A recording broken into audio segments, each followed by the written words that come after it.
Would you please welcome our press conference guest, Liza Minelli? The spotlight comes up and we start with the questions. Welcome to the press conference, and first of all, Anna. At what age did you decide to become an actress? Anna, I think, at first I was about 13, and I saw the Broadway show, and it had a lot of kids in it, and I thought it looked like fun, so I thought I wanted to do that. I mean, would you say that? I mean, obviously you were influenced by your mother, by your father. I mean, would you have done something else? Do you think? I mean, would you have liked to do something else? If I'd never seen a Broadway show, I wouldn't have started so soon, because like I said before, it was boring what they did, but somehow live stage always seemed like it was just fun. It just looked like everybody dancing around up there and having a good time. That's what I wanted to do. Okay. Nice way of spending your life. Nice way of making a living. Let's go to the phones now and see who's on line... Any line? Line 5. Who's on line 5? Hello. Hello, who are you? I'm Marie Gibson. Marie, what's your question? Hi, Marie. Hello. Since you worked with the Pet Shop Boys, do you think your view of music has changed much? No, I don't think it's changed, but I think it's been reinforced. The music that the Pet Shop Boys write is so special, and it's like it talks to all of us, you know, it tells all of our stories. I think it doesn't matter what age you are, you just understand those stories. Was it like a boost to the singing career, like revitalizing it? I mean, did you actually think, well, maybe I'll forget it now, maybe I won't do it, and then they came along? No. But Popworm, I mean, it's the first time you've ever had a top 10 single. Well, no, I'd been on a very successful record-breaking tour with Frank Sinatra and Sammy Davis Jr. And at the same time, I was lucky enough to be working with the Pet Shop Boys. And I found really that the only difference was I was closer in age to the Pet Shop Boys, and we went out dancing after we worked. It was more fun. And then, as an onlooker, I'd say the thing that go in common with all these things, yes. Excuse me, Anne-Marie, but I'm just butting in your question here, is that they're songs with heart and soul in them. They're not plonking songs. You're great with a song with a lot of heart and soul and feeling in it. The sort that make you burst into tears. But yeah, I think they all sound great anyway. Thanks, Anne-Marie, for Thanks that. for your call. Cheers. Bye, Bye. Marie. Genevieve. What do you feel you have lost or gained by being brought up in Hollywood? I don't know. It seemed perfectly normal to live in Hollywood when I lived in Hollywood. And it was weird because everybody's parents were famous. Do you know what I mean? So there was no comparison, so nobody could tell the difference. It was like almost like a factory town, but the factory just happened to be this great big studio where everybody went and made movies. And it wasn't until after I moved out of Hollywood that I realized that it was kind of a special environment and that we were really luckier than I thought we were. Did it hit you when you came to London, though, that it was a special environment Oh, where you had been? Yes, sure, because suddenly there was a comparison. Not everybody's parents did what my parents did. Yeah. Let's go to the phones now and see who's on line 6. Hello. Hello, who's there? Janie Carson. Hello, Janie. Hi, Jamie. What's your question? Hello, Lisa. Hi, Jamie. What would you like to do that you haven't done before, and why? Oh, you know something, Jamie? I'd like to do everything. And the reason is because I haven't done it before. Do you know what I mean? I think I'd like to, I don't know, I'd like to play in a club or play someplace where you could come to see me, or just get to meet more people, you know?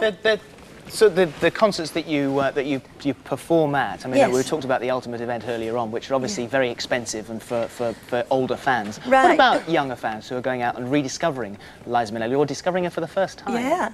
Would you perform? Would you be able to perform? Oh, do you sure, think, in that next sort of year I'm venue? going to start a great big show. And maybe you'll come see me. Fair enough. Will Good. do. Thank you very much indeed for Thanks, that. Jenny. Bye. Michael. When you started school, were you fully aware of how famous your parents were?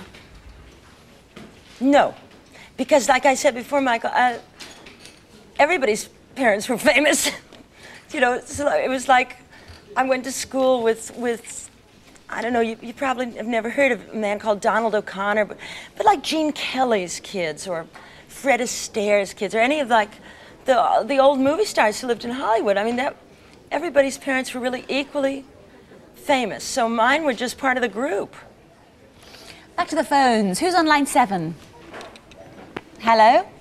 Hello, Hello, who's on line 1, I beg your pardon? David Pearson. David, what's Hi, your David. question for Liza? Whose idea was it to include the Shakespeare poem in the song If There Was Love? Well, actually, that happened because Neil Tennant, one day in the studio, was just looking through the sonnets, the Shakespeare sonnets, and he just handed me the book and he said, go in and read this. I want to put it on If There Was Love. And Chris said, yeah, well, that's a good idea. So that's how it happened. It just happened like at the drop of a hat. Is that your favourite track? Yeah. Yeah? Yeah, I like Great. that one too. Lovely. Good stuff, Okay, thank you. bye. And Susie. Which of your awards do you treasure the most? You know what I think I like the most is I just received a gold record for the album results. And that's my favorite award. Pride I'm of just place. thrilled to pieces with it. Pride of place. Okay, who's on line 2? Hello. Hello. Cara. Morning, Liza. Good morning. I'd just like to ask you, when you're acting in films, do you like acting comedy like Arthur or quite serious like Cabaret? Well, you know something, it's more fun to do comedy, of course, and especially if you're working with somebody like Dudley Moore because he makes you laugh all the time.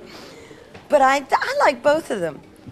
But I think on a daily basis, it's more fun to do comedy. People often say that it's harder to do comedy. It is, but it's very funny, especially when you're working with really funny people. See, I love to laugh, so that's when I'm the happiest, is when I'm doing comedy. Okay. Fair enough. Thank you. for Bye-bye. that. Bye-bye, Cara. And Catherine. It's an interesting one. Embarrassing moment in your career? Say that again, Catherine? What's the most embarrassing moment in your career? I've had quite a few. I think I was working at this really fancy club. I mean, it was really fancy, you guys. All of these people, they had on pearls, they had this and that. They were so snooty and they were so uppity. And I walked out there, and there was a lady in the audience. Right before I went on, somebody said, Florence Henderson is in the audience. And I said, great, and turned to a waiter and said, who's Florence Henderson? Now, it turns out that Florence Henderson is a very fine singer, but she sings opera, right? The woman is an opera singer. And this waiter who was standing there said, she's an ice skater. So I went on and did my show, and then proudly said, ladies and gentlemen, so happy to be able to introduce one of the great ice skaters of all time, Florence Henderson. And this lady stood up like this. And sat down. I was so embarrassed. Because opera singers are quite large as well, aren't they, normally, to make room Yes, for the I mean, lungs. she was a very nice lady. I just didn't know she was an opera Just singer. wouldn't look so great on skates, but Yeah, there you go. really. Let's go back to the phones now. Who's on line 3? Matthew Davis. Matthew, what's Hi, your Matthew. question? Hi, Liza. Hi, honey. You've worked with many great people like Sammy Davis and Frank Sinatra. Yeah. How does that compare to working with Neil and Chris? Well, you know something, believe it or not, it's really similar. I guess because they all care about, like Frank and Sammy are passionate about what they do. And Chris and Neil are passionate about what they do, and they're also good at what they do.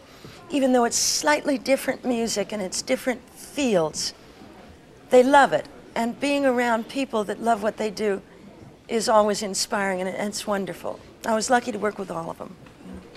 Okay, thank James. you for that. Liza, will you be making any more films in the near future?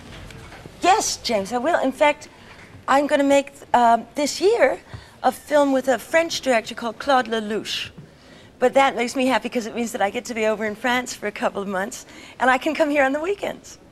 And can you give anything away about this movie? I can't because he hasn't told me yet. He's one of those directors who waits till you get on the set and then he tells you what to do. Taking it on trust then, are you? Frightfully confusing. All right, let's try another one from Yeah, the let's phones. go back to the phones. Who's on line 4? Gemma Oliver. Gemma, what's your question for Liza? What was your ambition when you were a little girl? What was my ambition? Maybe not showbiz, maybe something else that you might have wanted to achieve. My ambition was to get to be 16. I thought it was going to take forever. It was the longest wait I've ever had. Do you know what I mean, Gemma? What's It yours, seemed like Gemma? I'd never reach 16. It went on forever. What about yours? Have you got any? What are your ambitions? Well, yeah, I want to be a nanny in Canada. You want to be a nanny in Canada? What a great idea. Why Canada? Well, It's different from England, and it's pretty warm there. It's freezing over here. I tell you what, there are some very cold bits of Canada. You should have picked Florida.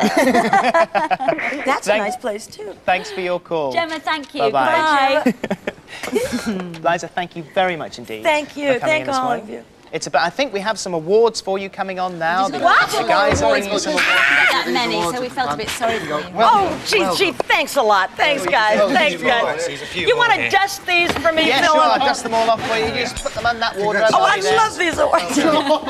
Next week on the thank you so programme, much. don't miss Fireman Sam. He'll be around. We will have music from Beats International. And I'll be doing a little bit in the kitchen. Got Emma Forbes is back. We got the chef's hat back And on her again. front too, yes, she'll be here. And Liza's handing around the Oscars here like there's no tomorrow.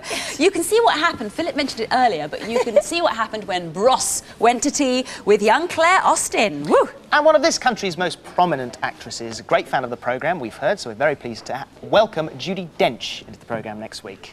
And a new actress on the scene, really, but a model who's been around for a while, Jerry Hall, will be popping in. All that and much, much more. So we leave you with music. We'll see you next week. Take care, have a good week. Be here or be flipping crazy. Bye-bye. Sam Brown with a little love. See you next week. Bye. Thank you very much.